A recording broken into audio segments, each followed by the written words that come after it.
sticky Texas rain was coming down so heavily it felt as though someone were unrolling cellophane right above the roof. Harper Reed stood on the porch of Madison Cole's suburban house, pressing her umbrella to her shoulder. The yellow porch light stained everything, the wet concrete, the bleached railing boards, the edge of Harper's black blazer, with a warm, almost coppery tint. Behind her stretched a deserted street. No joggers, no neighbors, walking dogs, only the lonely headlights of the rare car reflected in the puddles and the hum of air conditioners, rhythmic as a quiet metronome. Harper glanced at the time on her phone. 8:30 p.m., sharp. All day she had dreamed of the moment when she could finally stop smiling at pharmacy customers after a 12-hour, no-break shift. She had dashed home to her long-haul trucker brother's place, only to change clothes. The house, mortgaged until 2054, was his. Harper helped with the payments and lived there temporarily while saving for a place of her own. And here she was, on the threshold of a party she couldn't miss. She slipped the phone into her pocket and pressed the smart doorbell button. Ring doorbell. A video intercom, the camera instantly shows the guest on the homeowner's smartphone. Inside, behind the opaque glass, the bass pounded so hard the door trembled. Laughter overlapped with the clink of glass and someone's shout, "Shot time!" Harper smoothed her wet hair. While drops streamed down her face, she recalled Madison's afternoon message. "Don't be late, we won't start without you." So they were waiting. "Okay," she whispered to herself and knocked. 1. The music inside seemed to grow louder. 2. No footsteps. She bent toward the peephole and waved, a broad gesture, like a silent signal. "I'm here." AITA, a forum where people ask, "Am I in the wrong?" Harper read it at night, whenever she doubted herself. "Madison?" she called softly, politely. The music rumbled in reply. Her thin shoes filled with water at once. Her feet ached. A stray thought flashed, wildly out of place, that she ought to buy new insoles. These had died after the shift. She pulled out her phone and texted her friend, "I'm here, front door." "Cool, come in." "Come in." Yet the door remained shut. Harper raised her fist and knocked a little harder. Inside, silence did not fall, but the sound changed. The bass muffled. The vocalist's line faded. Instead, she caught a vague female whisper. "She's here." Harper pressed her ear to the door panel. Who was that? Sandy? Becca? Click. Harper drew back. Someone on the other side twisted the bolt, not to open it, but to turn it inward. The lock spun to its limit, clicked, as though putting down a period. She realized she had stepped half a pace back, as if pushed physically. The rain intensified, hissing on the umbrella, knocking away the last scraps of hope. Her fingers were numb with cold. Her heart beat fast. Harper had seen scenes like this at school, when our crowd held a door just long enough for the extra kid to walk up. She'd hoped it would never happen to her again. A hard lump rose in her throat. She pressed the ring button again, this time longer. The camera blinked blue. If Madison looked at her phone, she would see Harper full screen, plastered with rain, clutching a battered umbrella. Footsteps inside, high heels and moccasins approached. For 1 second it seemed the bolt would turn back. Instead, again, click. Short, as if someone were double-checking that it was firmly locked. Harper straightened her back. "Madison," her voice quavered slightly. "I'm here." No answer. Less than 30 seconds had passed. Yet a boil of fatigue hurt and a peculiar viscous humiliation was already churning in her head. Maybe they don't hear. Maybe they're adjusting the music. But the clicks were far too deliberate. She dialed her boyfriend Carter. The signal struggled. The downpour muffled the line. While the call connected, Harper stepped off the porch to a wider overhang where the porch light didn't reach. "Hey, what's going on?" His voice finally broke through. I'm standing at the door. They're there, music, laughter, everything, but the door's locked. Baby, maybe it's a misunderstanding? Knock again, just calmly. Parties are noisy. They might not hear. She inhaled deeply, returned to the yellow light, and rapped on the wood again, louder than any bass line. Raindrops, like a snare drum roll, kept time. Inside, someone whispered again, "Guys, she's back." Harper laid her palm on the door panel, as if she could feel the house's pulse, and suddenly understood it wasn't the first time, and not by accident, that the bolt turned. Too long she'd saved Pinterest pics of welcoming front doors. Too many times she'd covered others' discomfort at the expense of her own feelings. Her cheeks no longer burned. They'd cooled under the rain. She folded the umbrella, letting the water run straight through her hair, and gave one last, desperate knock. Counted to 5. The second stretched like chewing gum. Click. A third time. And again, not to let her in. Harper stepped down to the lower step, slowly pulled out her phone and typed, "I've knocked for over 10 minutes, going home." Sent. Inside, the music swelled again, as if nothing had happened. She turned, flung her wet hair back, and, walking toward her car, felt for the first time that day a strange, quiet relief. The door had not opened, perhaps for the best. Next time, the choice would be hers, whether to knock at all. Harper was almost to her car when the phone buzzed. Carter, incoming call. "Please, try once more," he said after a quick, "I am here" sigh. You know how anything can happen at a loud party. She was silent, watching raindrops slither across the lens of the porch light. Carter's words were sensible, yet inside her a strange feeling kept spreading, as though, from behind that closed door, unfamiliar people were staring out through familiar faces. "Come back, just calmly, no anger," he added. "I'm staying on the line." Harper turned around. Wet gravel crunched beneath her heels, and each step felt heavier than the last, as if she were obeying someone else's request instead of her own desire.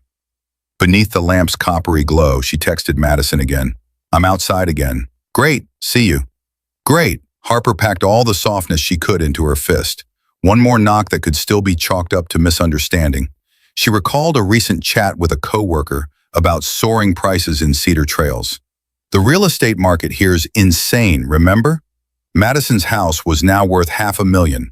Half the neighbors grumbled that the HOA kept raising fees to screen out the randoms. Funny, the gates of the gated community opened by code, yet a friend's door would not. No response.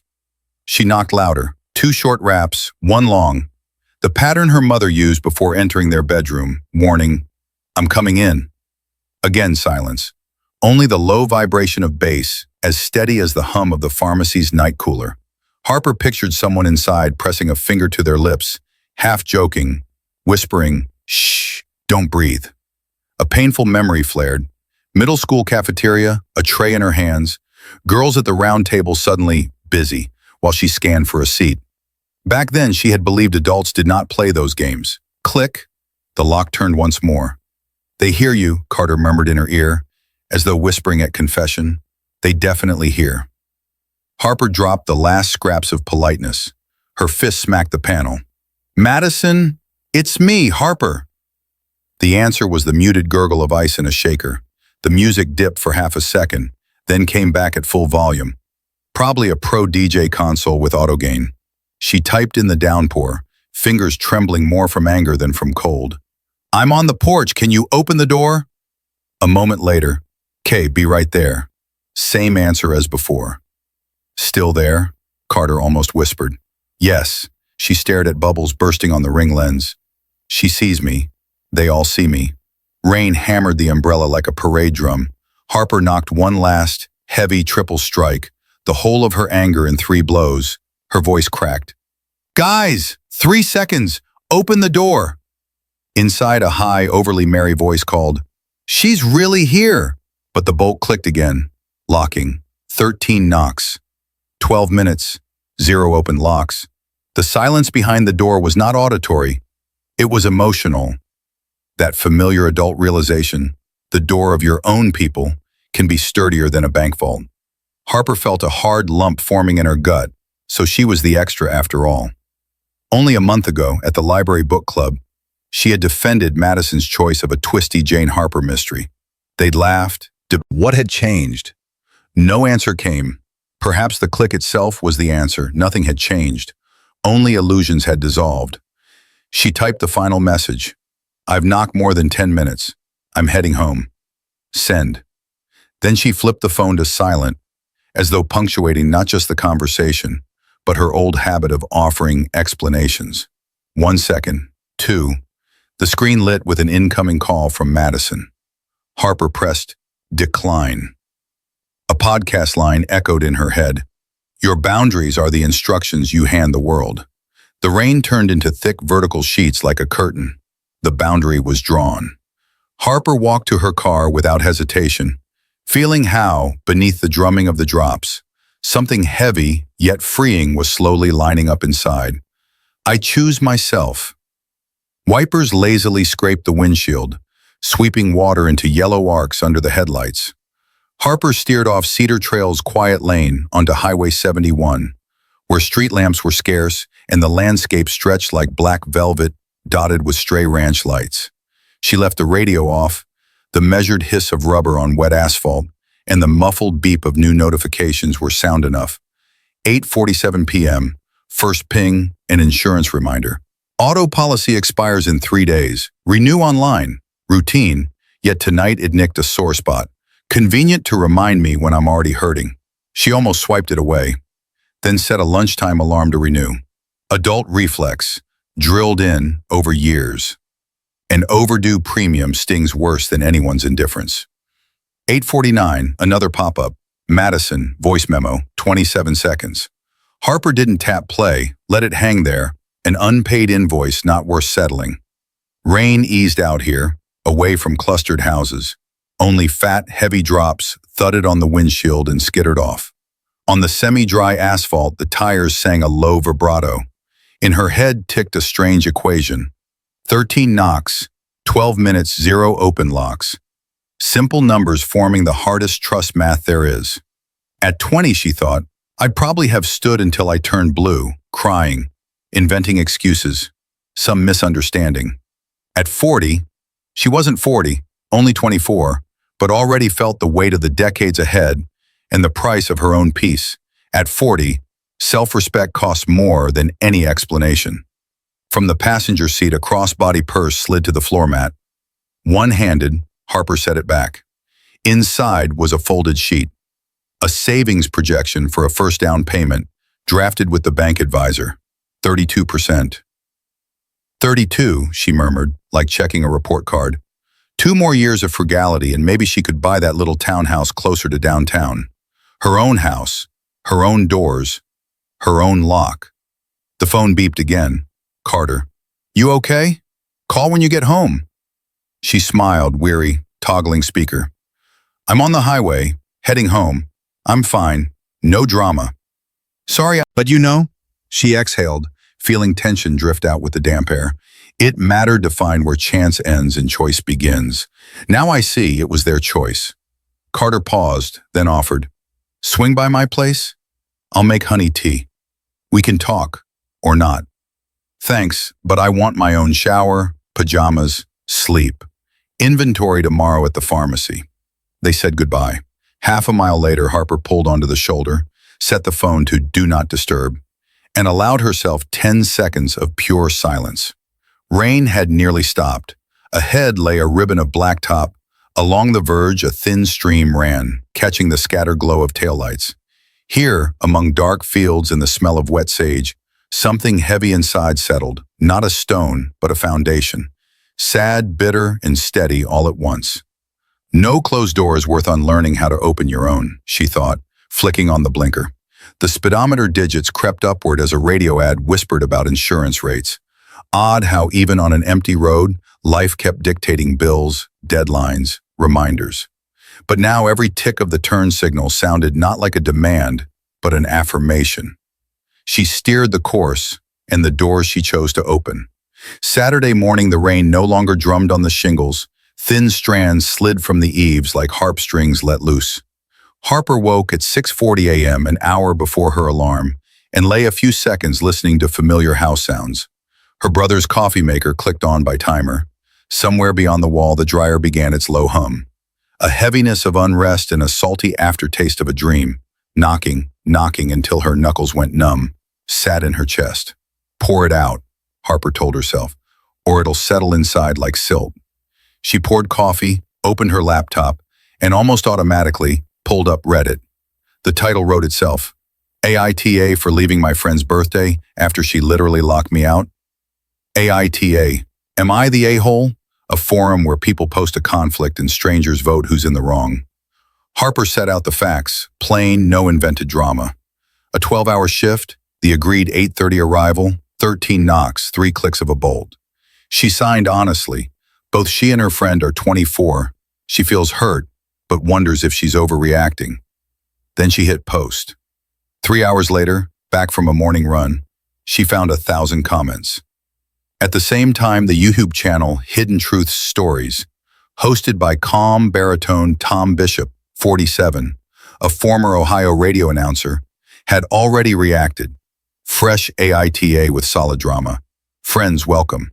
Today we'll dissect the story of a young Texas pharmacist, Harper, who was, yes indeed, literally locked outside. Let's decide who's the A and who's not. His cadence was measured, free of clickbait shrieks. He separated every detail with a small pause, the way evening news is read for viewers sipping tea and laying out Monday's pillbox. Harper's screen glowed with the white flashlight of replies. 1. At Wide Angle Dad, 58. In the 80s, my frat ditched me exactly like this. I spent years trying to re-enter. Never again, you're not the problem. 2. 43. $500,000 house in those manners. Girl, a closed door means a closed heart. Drive on. 41. Legally, it's private property. Humanly, it's plain cruelty. NTA. Coach Daryl, 60, as a football coach. Realizing they benched you on purpose is the best thing that can happen. Go find a new team. Each reply peeled off a thin layer of doubt. Harper didn't feel euphoria, more a clean running relief. So I'm not crazy, it really looked like what I felt. By noon, Tom posted a follow-up. Tom, the hardest part in stories like this isn't why did they, but why didn't I leave sooner? Remember, self-respect isn't a luxury, it's basic hygiene. Harper paused the video, spooned a second scoop of oatmeal. Adult viewers debated not whether Madison was malicious, but how to grow up without clinging to other people's bolt clicks. She realized she needed exactly that. Voices of people already burned once, now advising, don't grip the hot handle. At 6 that evening, Reddit auto-tagged her post Entia, you're not the a-hole. An overwhelming majority. The line, your verdict, glowed green like a traffic light switch to go. Before bed, Harper reread her first paragraph and added an update. Thank you everyone who replied. Feeling support from strangers is a remarkable medicine. I no longer treat that door opening as a measure of my worth. Send. She closed the laptop. The room sank into half light. Only outside in the yard, drops still fell from the cedar onto a blackened patio table, beating a new rhythm, slow and sparse. Lying there, Harper thought, funny how 1,000 screen voices can sound louder than music behind a wall, and how their choir can be not noise, but silence, the kind in which you finally hear yourself. The kitchen smelled of warm milk and cinnamon. 10-year-old Emma, Harper's niece, was drawing with crayons on a packing box art table. The night shift nurse sister had dropped her off for the weekend. Keep her, I've got a double. Harper had just poured coffee when a new notification popped up. 9:02 a.m.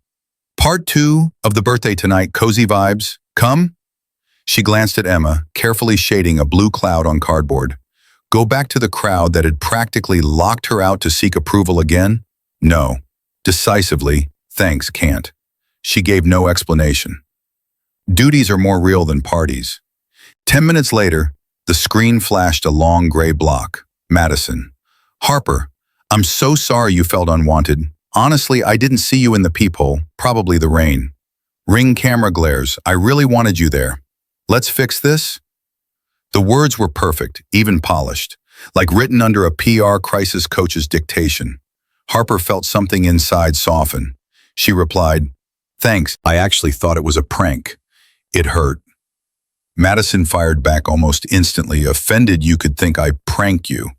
The all caps scratched harder than the Friday raindrops. By noon, Harper agreed to a Wednesday dinner to settle things. Details were dry. A mall restaurant, 6:30 p.m. That evening, stepping from the shower, Harper spotted a dark blotch spreading on the living room ceiling. A micro crack in the AC line. Water dripped with a buzzing, setting a new metronome. A sign from above, she sighed, mopping the puddle. Really, she should call a plumber, check her brother's homeowner policy. Who needed a reconciliation dinner now? Next morning, as Emma packed her backpack, Harper typed a farewell. Madison, I've tried to work past Friday but can't. It hurts, and I don't see the friendship continuing. Let's stop here. The answer didn't come immediately. Harper dropped Emma at art class, bought sealant at the hardware store, returned home. Only in the evening did the phone blink. Is this a joke? I already apologized.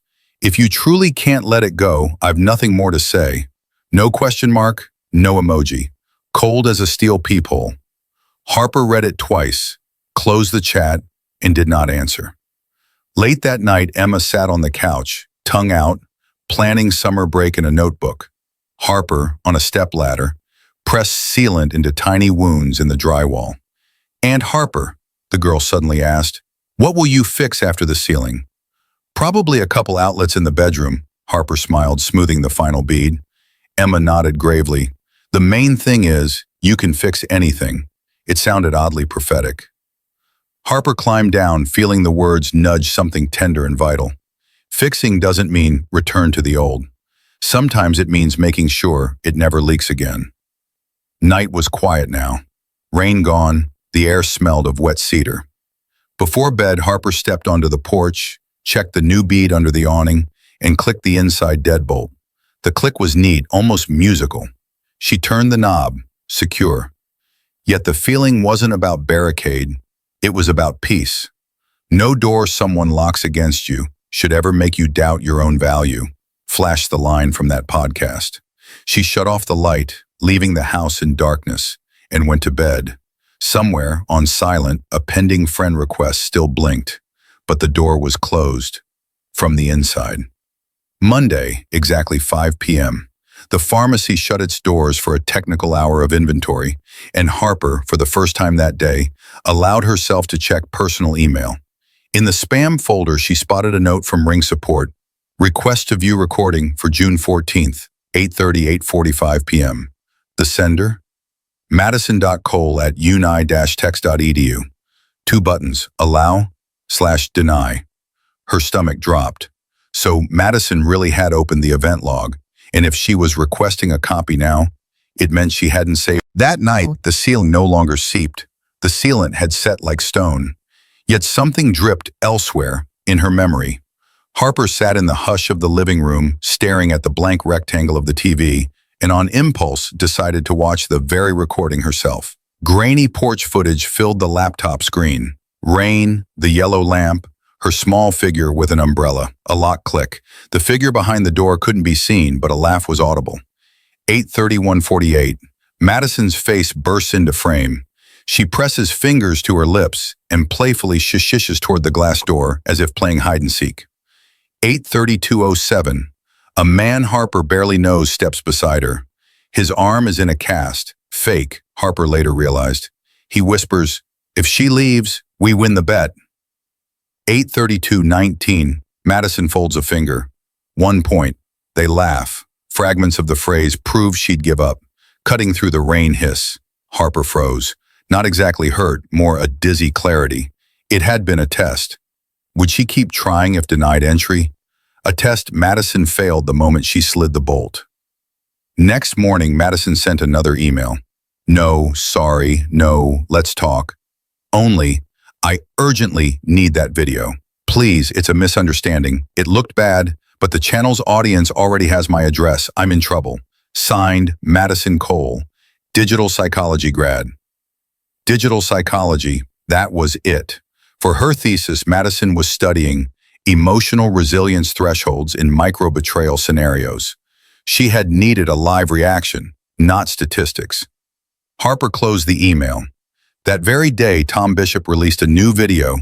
What the Ring camera saw, a friend, used a real person for a thesis experiment. Where had he gotten the footage? Harper hadn't shared it. Then she noticed the upload time, 4:07 a.m., exactly when niece Emma had risen for a glass of water and glanced at her aunt's open laptop. The 10-year-old had clicked share Tom Bishop Stories at gmail.com. Tom's commentary: sometimes children don't need to learn empathy. They already know what right looks like. The clip racked up millions of views in a day. Madison's grant was revoked. The university convened an ethics board. Harper sat in Starbucks, sipping a latte, when the final message arrived. "You ruined my career." Harper's reply was brief. "You ran an experiment. Results are data. Draw conclusions." That evening, Harper stepped onto the porch, flipped the lock, and removed the key. She held it up to the neon blaze of sunset. The metal flared red. She didn't lock doors to hide. She traced boundaries, making sure the rule now existed on both sides. Break it. Your knock will be wasted. Respect it. Walk in freely. Heading back inside, she noticed Emma's drawing on the floor. A huge door opening onto a radiant garden. On the jamb, in a child's hand, was written, "Doors are for finding the right people, not filtering random ones." Later that night, rain returned. Drops pattered on the roof in perfect meter. At one moment, an air pressure thump nudged the front door ajar. Just a hair, a faint creak. Harper rose, patted over, and closed it with her palm, not turning on a light. The deadbolt slid smoothly, grateful for proper use. And suddenly, inside the house in total silence, that sound rang not like a latch, but like an ovation. Short, precise, deserved.